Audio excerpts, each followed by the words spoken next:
El Señor esté con ustedes.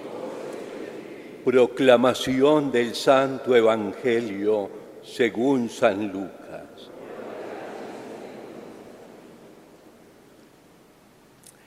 En aquel tiempo, entre la admiración general por lo que hacía Jesús, Él dijo a sus discípulos: métanse bien en los oídos estas palabras. El Hijo del Hombre va a ser entregado en manos de los hombres, pero ellos no entendían este lenguaje. Les resultaba tan oscuro que no captaban el sentido y les daba miedo preguntarle sobre el asunto. Palabra del Señor. Gloria a ti, Señor Jesús.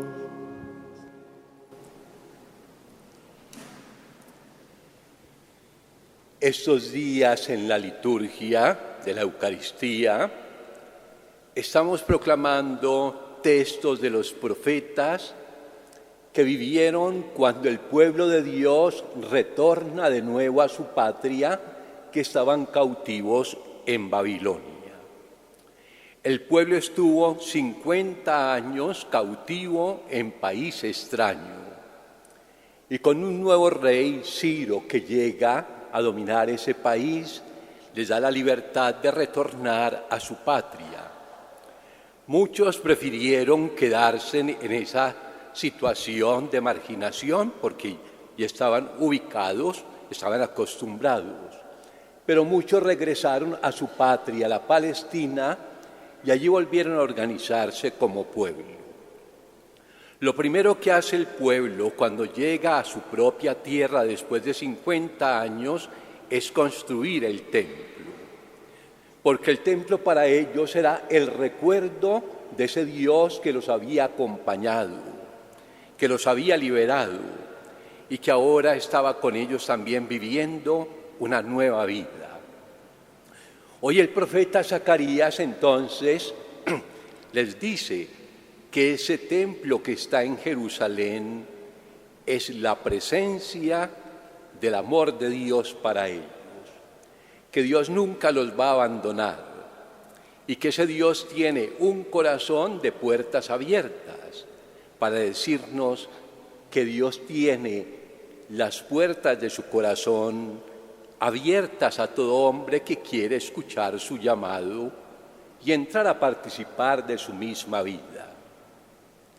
Sabemos que el término Jerusalén, en un primer momento, hacía referencia a la ciudad, centro de la Palestina, donde vivía el pueblo de Israel. Pero luego vino a convertirse en un símbolo de lo que es la Iglesia y luego de lo que será el cielo para todos y cada uno de nosotros. En el libro del Apocalipsis siempre se nos habla de la Jerusalén celestial para hablarnos del cielo, de la patria, de nuestro futuro, del don de la salvación. Pero el profeta Zacarías hoy lo que está enfatizando es que la salvación es universal. Porque el pueblo de Israel pensaba que la salvación era solamente para ellos como pueblo elegido. No, es el Dios de todos. En el corazón de Dios todos tenemos un puesto, un lugar. No importa el color de la raza, la cultura, el idioma. Lo único que nos hace miembros de esa Jerusalén celestial o del corazón de Dios es la fe en Él. Por eso hablamos tanto de la catolicidad. La religión no puede ser de grupos determinados. Todos estamos llamados a creer en el único Dios que existe. Esas divisiones que hacemos de grupos, de sectas, eso son cosas humanas. El corazón de Dios es católico, es universal. Todos estamos llamados a participar del don de la vida de Dios, porque Cristo al morir en la cruz no murió por unos cuantos, murió por la humanidad entera. y todos tenemos un valor eterno porque valemos lo que vale la sangre de Cristo derramada en la cruz por todos y cada uno de nosotros. El Evangelio de hoy vuelve a insistirnos en esa idea tan bonita que hablábamos en el día de ayer. Ser cristiano significa ser seguidores de Jesús. El cristianismo esencialmente no es un código de normas morales o de ritos litúrgicos. Es verdad que celebramos nuestra fe en la parroquia, en los centros de culto, que vivimos acordes con nuestra fe, con una vida auténticamente moral. Pero la vida cristiana tiene nombre, es seguir a Jesús. Pero hoy Jesús les dice a los apóstoles, pero el seguimiento pasa por la cruz. Padre, ¿qué quiere decir eso? Que el mandamiento fundamental es el amor. Y el amor siempre exige renuncia, exige muerte, sacrificio.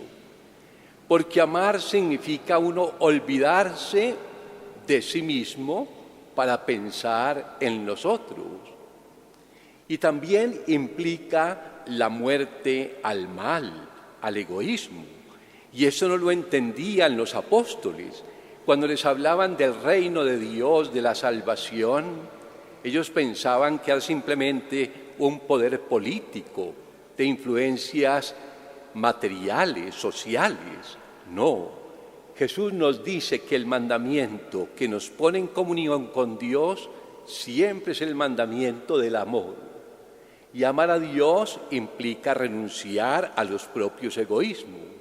Y amar al prójimo también significa pensar en el bien de los otros.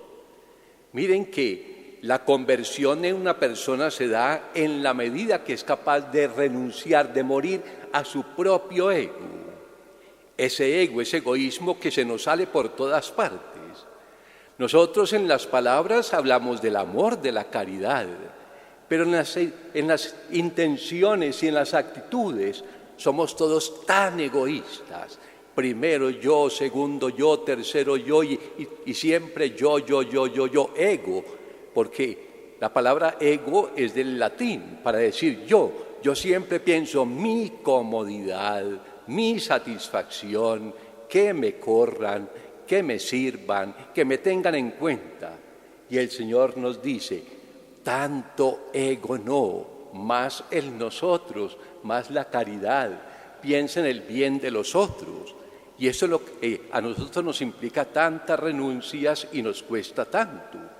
Que en otros términos decimos nosotros, nos encanta el domingo de Pascua, pero sin Viernes Santo. Y para poder tener domingo de Pascua, todos tenemos que pasar por la muerte en la cruz. Es decir, por vencer y matar ese egoísmo que hay en nosotros. Y mientras más amemos, más nos parecemos a Jesucristo y más participamos del don de la salvación. Digámosle al Señor que nos dé esa fortaleza de su Espíritu, para que de verdad no seamos tan egoístas, porque es que todos somos tan egoístas, y el amor lo tenemos en las palabras, pero ese corazón está lleno siempre es de egos, de pensar en mí mismo y de no pensar en el bien de los demás. Y así sí.